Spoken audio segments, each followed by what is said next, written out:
shout out. Mayegun don't come, Mayegun the command of the masses. Mayegun don't come, Mayegun the political. Mayegun don't come, this one not day of in mind. Mayegun don't come, person where they do evil, no one make person talk.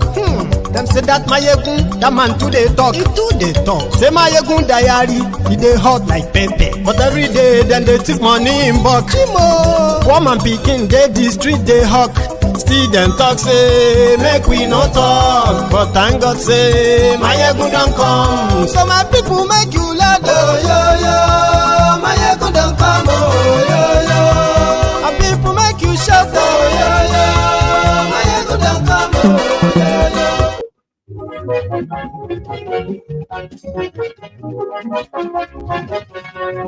Hello there. Good morning to you, good afternoon to you, and good evening to you from wherever you are joining me from. It is Mayegun Live.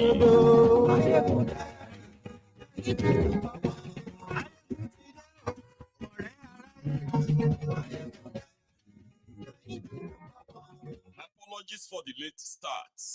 Please read the caption of this broadcast as usual. Read the description as well. Share it. Invite your friends, invite your not so friendly friends, and tell them that Mayegun today as usual. Glory Facebook. And yes, tonight. Glory YouTube. And yes, tonight. There is something that has become a recurring decimal in Tinubu and his army of thieves. The compulsion in them just to lie unprovoked is a sickness. Remember all of the unnecessary pronouncements and announcements that came back to be bunch of lies. One of them is things are getting so serious now, by the way, that foreign dignitaries that takes pictures with Tinubu, they may likely see their face on Nigerian newspapers, online and offline. On some fake investment deal.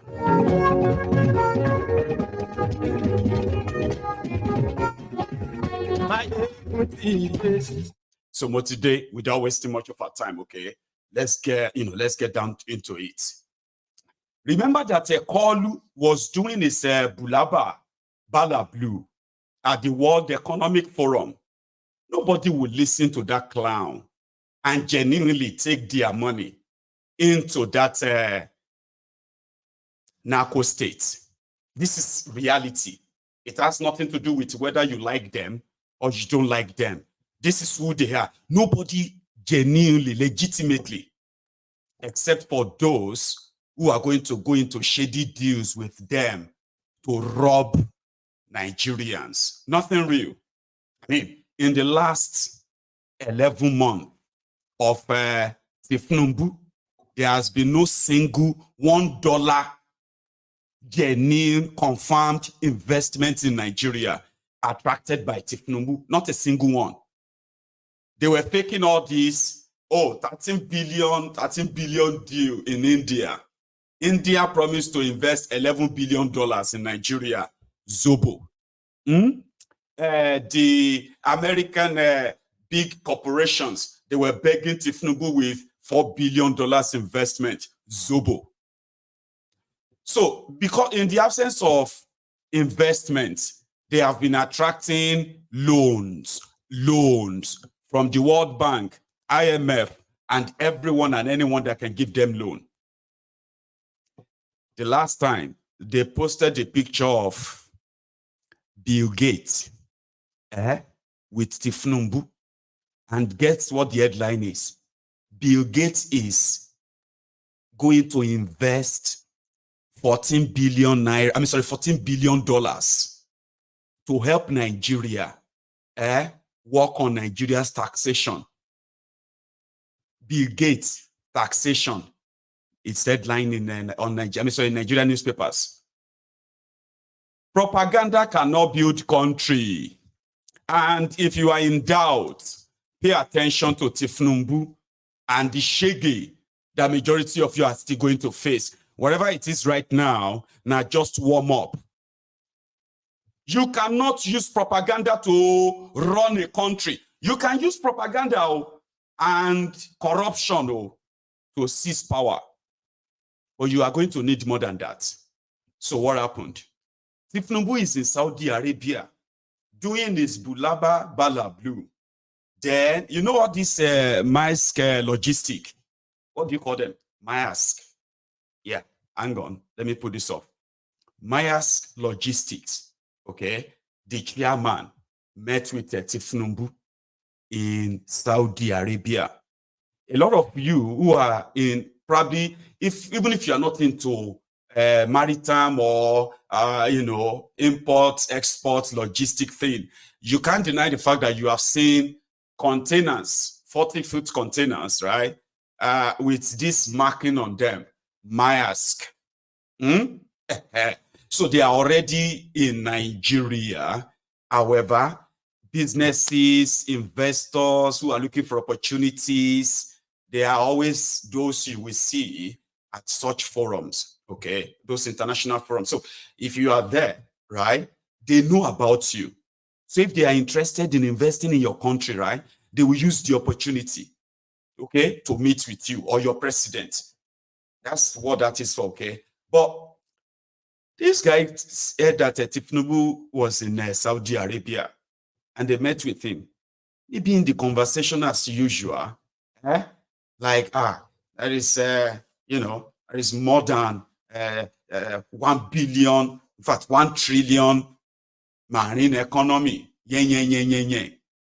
God knows who said something about 600 million. Tinubu and his gang, they quickly took the pictures and they added an headline to announce to the mumus who are waiting for Tinubu's strategists. There have been a strategy to change their lives somehow.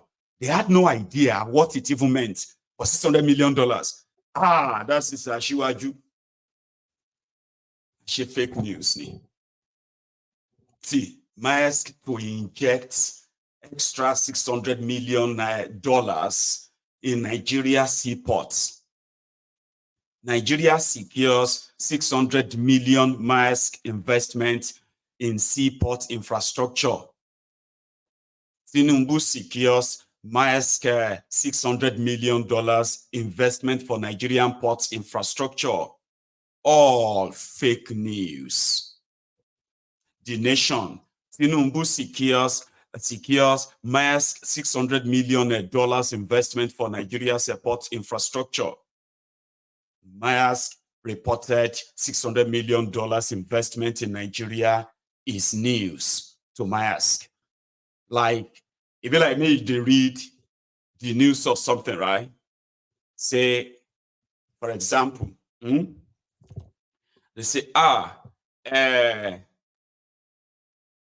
for example, Mayegun is the world president of the violence movement, kind of, say, but I am not aware.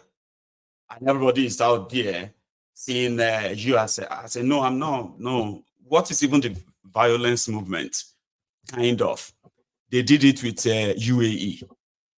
When Tinubu met with UAE government and some members of the investment community, business communities, and they tabled to me and said, well, there's over $10 billion of our money trapped in your country, okay? And you need to show some, like, give us some sign of a show of faith, right? Which is, if you can begin to release the money, That will show that, okay, Nigeria is indeed different from the Bokwari's Nigeria. And then Tinubu said, oh, don't worry. Once we leave here, I will order them to start paying the money. Like that kind of assurance agreement. But that was it. Okay, that's it. They knew they had no money to pay them or any intention of even paying them. So they were going to cheat them. And those ones knows. They were going to cheat them through the exchange rate and all that. And they knew.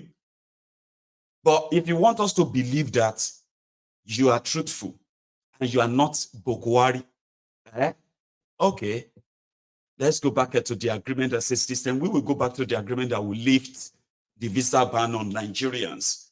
Tinubu and gang, 5 minutes after, I mean, the Emiratis themselves, probably they are yet to settle down inside their cars when the breaking news in Nigeria broke.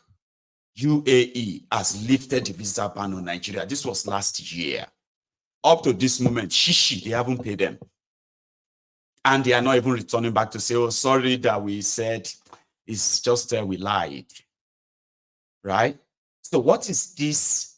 What is this sort of necessity to, or the urge to want to desperately show something? Is it the urge to want to desperately show something that we are working, or what? But don't answer that, okay? Because back in the contraption itself, the what do you call the expectancy? I'm talking about the Agbadorians and most of those who are not even their pals, right? As we speak, the band or the what do you call it? The hardship they call it, or the suffering of what do you call that again? Fuel scarcity is biting deeper and deeper, and some of them are currently asking me, "Are you happy that we are suffering?" No, I'm not happy. Okay, I am, on top of the world. Put it that way. But I'm coming back. In a moment. Here. What are we teaching our children? In this just concluded JAMB examination, we saw a situation where a father impersonated his child in writing JAMB. A father writing JAMB for his own son. What are we teaching our children? A group of businessmen had contract with a Chinese company. And they will always tell the Chinese company that, look, produce for us a lower quality of this material.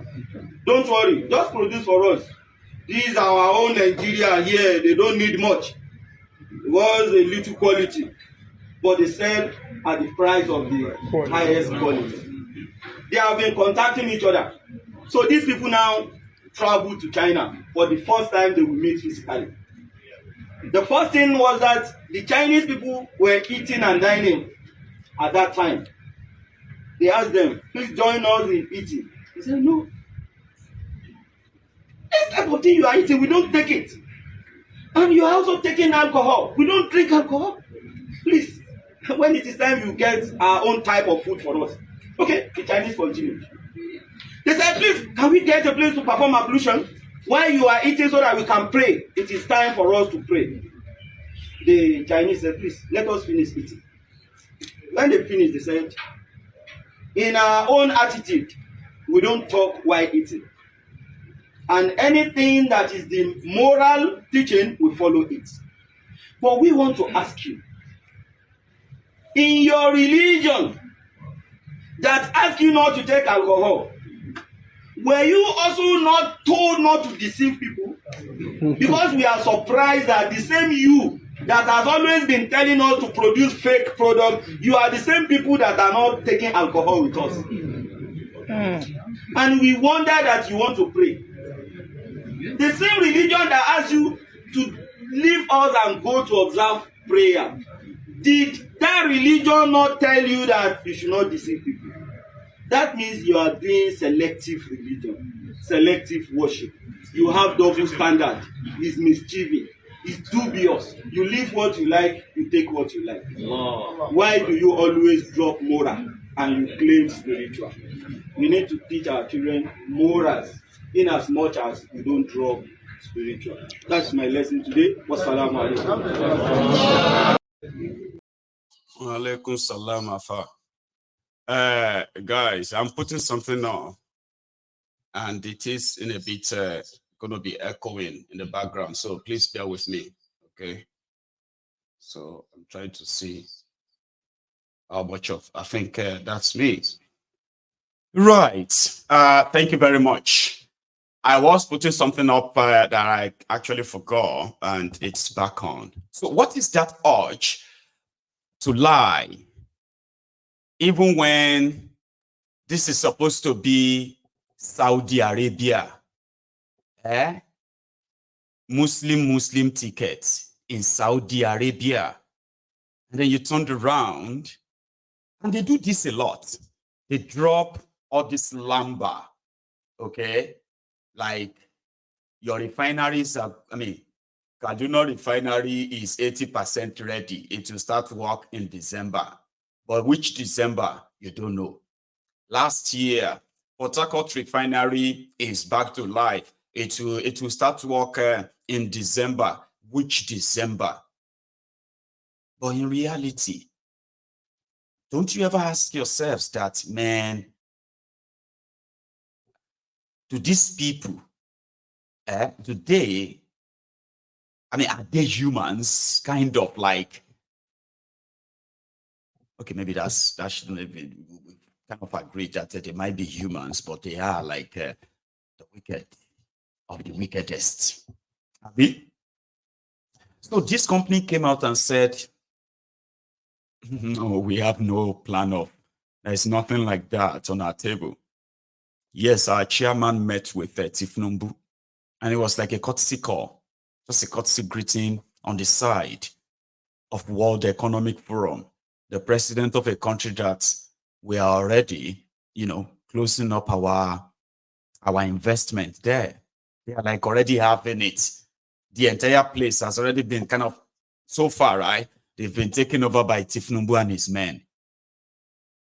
So there's nothing really much left on that, maritime this or that. It's all charm. It's all sham. You get what I mean? Fraud. But if you can't go do mistake, go take pictures with Tinubu. You will see your face. Okay, I have to say that in English. Proper B. Listen to me. If you see Tinubu anywhere, go take picture with him. Okay, I wanted to say it in English. It doesn't matter, Sha. If they see any picture, any foreign dignitary, that if they do mistake, just stand side by side with Tinubu, they can come back and tell you there is a $150 billion healthcare investment deal signed. If they do mistake, go like back Tinubu a bit and just turn it like that. I want Tinubu photobomb your picture. Just say, oh, Tinubu signed $50 billion with some tourists. They will invest $50 billion in tourism in Nigeria. This is the fraud. This is the propaganda that they have brought from their mega slum. The place they've kind of, divided among themselves and owned. And that's exactly what they will replicate back in this entire contraption. Somebody said, if you look at the Obasanjo's people, when Obasanjo came and they did all they did, looted and did all that, right? When Obasanjo left, his people left. When Yar'Adua, same with Yar'Adua, same with Jonathan, even Bokwari, immediately Bokwari people left after destroying everywhere. They left. But Tinubu, they will never leave. Okay? They will take over your judicial system, your every sector that matters, every institution that matters. They will plant themselves there, entrench the ideology that kept Lagos under their grip. And somebody said that it will become legally irreversible what Tinubu will do and his people when they part with everything, that whatever is the scrap that is left of Nigeria, wherever it is, by the time they are done, they will be owned by them. And it will be legally irreversible. But otherwise, so maybe now when we do gidigbo, a lot of us will get our resources back from these lunatics that possibly feels like owning the world, abandoning the people is ideal, is progressive. Listen to some of their usual ass lickers, some of the worries that some of you are arguing with on social media. If you see some of the people you are arguing with on social media, majority of them defending this Tinubu and APC, you will beat yourself for kind of getting so low to engage with such low lives. If you see them in real life, when you say something, they will tell you, when you tell them that so company is leaving Nigeria, so business is leaving Nigeria, they will tell you it's because they cannot compete, or it's because of corruption, blah, blah, blah, blah, blah. And then the entire country is dipped further into abject poverty and joblessness. If you see them in real life, APC, Egbekebese supporters, APC, Egbekebese lunatic sewage dwellers, if you see them in real life, a lot of you will kind of possibly just shut down your social media forever. Like, I don't want to even get, like, it's you know, but one of them or some of them are here lamenting now. Bros, Tinubu, they show us. The question is this: what is the primary objective? Nedum asked a very important question, and I think that is the question in the heart and mind of Nigerians. What is the objective of this government? What is it trying to achieve? What is the primary objective of this government? Let us understand. Let us understand. People are suffering. People are suffering. Oh, I should have asked Nedum. Nedum, please request the mic. Are you there? Nedum, please request the mic again, if you can hear me. I can't see you. I need to ask you one last question before you go. Big Daddy, the primary objective is to show everybody pepper. Even No, the don't increase money. Yusuf, I have asked people that I don't want sarcasm. This is not a space to be sarcastic. I don't want sarcasm. I want reality. We are talking about reality. We are not here to play politics. No, tell it from the bottom of your heart.